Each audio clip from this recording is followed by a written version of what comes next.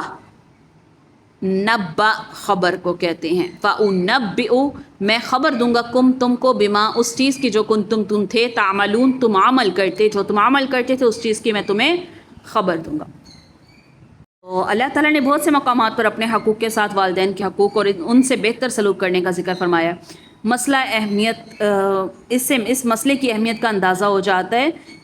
کیا کہ اللہ تعالیٰ کی اطاعت پھر والدین کی فرما برداری، مطلب معلوم ہو گیا کہ اللہ کی اطاعت کے بعد جو سب سے بڑا سب سے اہم فریضہ والدین کی اطاعت کا فریضہ ہے، یعنی کائنات میں ایسی کوئی چیز نہیں ہے جو اللہ کے ساتھ شریک ہو سکے۔ اللہ کی اپنی شہادت بھی یہی ہے کہ وہ اللہ جو کائنات کا ایک ایک چیز کا ذرا ذرا بھر تک علم رکھتا ہے، اس کے علم میں کوئی چیز نہیں جو اس کی شریک ہو، تو پھر تجھے یا کسی دوسرے کا کیا علم ہو سکتا ہے۔ تو اس آیت میں لاکا کا لفظ جو ہے یہ صرف تاکید مزید کے طور پر ہے، اور جو لوگ بعض اشیاء یا ہستیوں کو اللہ کا شریک قرار دیتے ہیں تو یہ محض ان کے جاہلانہ وہم ہیں، بے سند خیالات ہیں، حقیقت کی انہیں بھی کوئی خبر نہیں ہے۔ یعنی اس کے بعد فرمایا والدین تجھے شرک پر مجبور کریں تو ان کی یہ بات تسلیم نہیں کی جائے گی۔ تو سیدنا سعد بن ابی وقاص کے بیٹے مصعب بن سعد کہتے ہیں کہ اس کی ماں نے قسم کھائی تھی کہ وہ سعد سے کبھی بات نہ کرے گی جب تک وہ اپنا دین اسلام نہ چھوڑے گا، نہ وہ کچھ کھائے پیے گا، نہ تو وہ سعد سے کہنے لگی اللہ نے تجھے والدین کی اطاعت کا حکم دیا اور میں تیری ماں ہوں اور تجھے اس بات کا حکم دے رہی ہوں۔ پھر 3 دن اس نے نہ کچھ کھایا نہ پیا، نہ ہی سعد سے بات کی۔ 3 دن کے بعد اسے غش آ گیا تو اس کے ایک دوسرے بیٹے عمار نے اسے پانی پلایا، یعنی وہ بے ہوش ہو گئی۔ تو جب اسے ہوش آیا تو سعد کے حق میں بد دعا کرنے لگی۔ تب اللہ تعالیٰ نے یہ والی آیت نازل فرمائی کہ اگر اللہ کے علاوہ کسی اور شے کو تیرے ساتھ یعنی اللہ کے ساتھ شرک کا اگر وہ والدین کہیں تو تم ان کی اطاعت نہیں کرو گے۔ اس نے جو کہا اللہ نے تمہیں والدین کی اطاعت کا حکم دیا ہے تو بس میری بات مانو، تو اللہ تعالیٰ نے واضح کر دیا کہ میرے ساتھ اگر کسی کو شریک ٹھہرانے کی بات کریں یا تم سے ضد لگائیں تو تم نے کیا کرنا ہے؟ بالکل ان کی بات کو نہیں سننا۔ والذین، اور وہ لوگ جو آمنوا ایمان لائے، وعملوا الصالحات اور اچھے اعمال کیے، لندخلنہم البتہ داخل کریں گے ہم انہیں فی الصالحین نیکوکاروں میں ہم داخل کریں گے۔ یعنی پریشان کن حالات میں جو شخص ایمان لائے، نیکی کی راہ پر قائم رہے جبکہ ان کے والدین یہی کافر تھے، تو اللہ ایسے لوگوں کو صالحین کے زمرے میں شامل فرمائے گا۔ اور اللہ کا دستور یہ ہے کہ اگر والدین بھی مسلمان ہوں، اولاد بھی، تو اللہ تعالیٰ اولاد کو اپنے والدین کے ساتھ ملا دے گا، اگرچہ اولاد کے نیک اعمال اپنے والد کے اعمال کے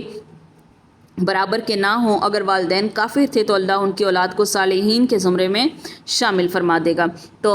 وامن الناس، اور لوگوں میں سے من یقول، جو یہ کہتے ہیں آمنا ہم ایمان لائے، باللہ اللہ پر، فاذا پس جب اوذیا ایذا دی جاتی ہے، تکلیف دی جاتی ہے، فی اللہ اللہ کی راہ میں، یا اللہ کے فی میں اللہ میں، تو مطلب ٹھیک درست کر لیں گے کہ اللہ کی راہ میں، جعل وہ کرتا ہے فتنۃ الناس، ایذا یعنی ایذا کو ناس لوگوں کو وہ کیا سمجھتے ہیں؟ کعذاب اللہ، لوگوں کے تکلیف پہنچانے کو وہ اللہ کا عذاب سمجھتے ہیں۔ وَلَئِن، اور اگر آ جائے نصر، مدد آ جائے من ربک، تیرے رب کی طرف سے، لَيَقُولُنَّ، البتہ کہیں گے، اِنَّا كُنَّا، بے شک ہم تھے، مَعَكُمْ تمہارے ساتھ تھے، اَوَلَيْسَ، کیا نہیں اللہ اعلم خوب جاننے والا، بما اس چیز کو جو فی صدور العالمین جو ان کے سینوں کے درمیان ہے، کیا اللہ اس سے واقف نہیں ہے؟ مطلب کہ بعض لوگ ایسے ہیں جو زبانی کہتے ہیں ہم ایمان لائے ہیں، لیکن جب اللہ کی راہ میں کوئی مشکل آن پڑتی ہے تو لوگوں کی ایذا دہی کو اللہ کے عذاب کی طرح بنا لیتے ہیں۔ ہاں اگر اللہ کی مدد آ جائے تو پکار اٹھتے ہیں تو ہم تو تمہارے ساتھی ہی ہیں، کیا دنیا جہاں کے سینوں میں جو کچھ ہے اسے اللہ جانتا نہیں ہے؟ یعنی وہ ہوتا تو کمزور ایمان والا ہے مگر اپنے آپ کو راسخ العقیدہ مسلمانوں میں شامل سمجھتا ہے اور انہی کی طرح اپنے ایمان کا اقرار اور دعویٰ کرتا ہے۔ اسلام لانے والوں کا بھی اسلام لانے کے ساتھ ہی امتحان شروع ہو جاتا ہے۔ اگر کوئی انسان ایمان لایا، امتحان شروع، مسلمانوں کو کافر کی جانب سے ہر طرح کے دکھ تکالیف برداشت کرنے پڑتے ہیں، حق اور باطل کی جنگ شروع ہو جاتی ہے۔ ابتداءً جب حق کمزور اور باطل اپنے جوبن پر ہوتا ہے تو مسلمانوں کو کئی پریشانیاں لاحق ہوتی ہیں۔ کمزور ایمان والے اس حالت میں اس صورتحال کو برداشت نہیں کرتے اور اس سے جان چھڑانا چاہتے ہیں، اپنے ایمان کے دعوے سے دستبردار ہونا چاہتے ہیں اور کم از کم عملی طور پر اپنے دعوے کی وہ تردید شروع کر دیتے ہیں۔ پھر اللہ تعالیٰ نے فرمایا کہ اگر تم ایسے کام کرو گے، ایمان سے پھرنے کی باتیں کرو گے، تو اللہ تعالیٰ ان کے زبانی دعووں کی حقیقت کو خوب جانتا ہے کہ کون کون مفادات کی خاطر ایمان لانے کے دعوے کرتا رہا ہے، تکلیفوں سے بچاؤ کے کون کون سے راستے سوچتا رہا ہے۔ وَلَيَعْلَمَنَّ اور البتہ جان لے گا، ظاہر کر دے گا اللہ الذین ان لوگوں کو جو آمنوا ایمان لائے، وَلَيَعْلَمَنَّ اور البتہ ظاہر کر دے گا منافقین کو۔ اللہ تعالیٰ ظاہر کر دے گا کہ کون ایمان لانے میں سچا ہے اور کون منافق ہے۔ وقال الذین اور وہ لوگ جو کافر ہوئے، جن لوگوں نے کہا، یعنی کافر لوگوں نے جو کہا، جو کافر ہیں وہ کہتے ہیں للذین ان لوگوں سے آمنوا جو ایمان لائے ہیں، اتبعوا پیروی کرو سبیلنا ہماری راہ کی، ولا نحمل اور چاہیے کہ اٹھا لیں ہم خطایاکم تمہارے گناہ، وما ہم اور نہیں ہیں وہ بحاملین اٹھا لینے والے من خطایاہم ان کے گناہ، من شیء کچھ بھی، انہم بے شک وہ لکاذبون البتہ وہ کیا ہیں، البتہ وہ جھوٹے ہیں۔ کافروں نے ایمانداروں سے کیا کہا کہ تم ہماری راہ کی تابعداری کرو، تمہارے گناہ ہم اٹھا لیں گے، حالانکہ وہ ان کے گناہوں میں سے کچھ بھی نہیں اٹھانے والے، یہ تو محض جھوٹے ہیں۔ یہ بات مشرکین مکہ مسلمانوں سے کہتے تھے،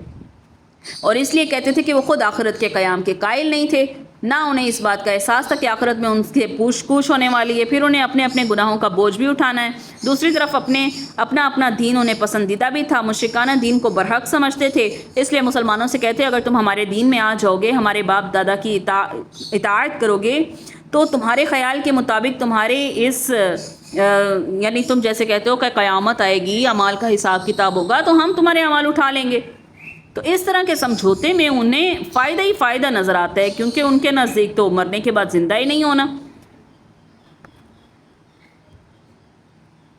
تو یہاں سے ایک اصول بھی پتہ چل گیا کہ کوئی بھی شخص دوسرے کے گناہ کا بوجھ نہیں اٹھاتا، نہ اٹھا سکتا ہے، البتہ وہ لوگ جو جھوٹ بکتے ہیں اللہ ان سے خوب واقف ہے۔ دوسرا مطلب یہ کہ جب یہ جہنم کا عذاب دیکھیں گے، انہیں اپنا انجام معلوم ہو جائے گا، اس وقت کبھی نہ یہ بکیں گے کہ فلاں شخص ہمارے کہنے پر اسلام سے پھر گیا تھا، لہٰذا اسے تو جنت میں بھیج دو، اس کا عذاب میرے عذاب میں شامل کر دو۔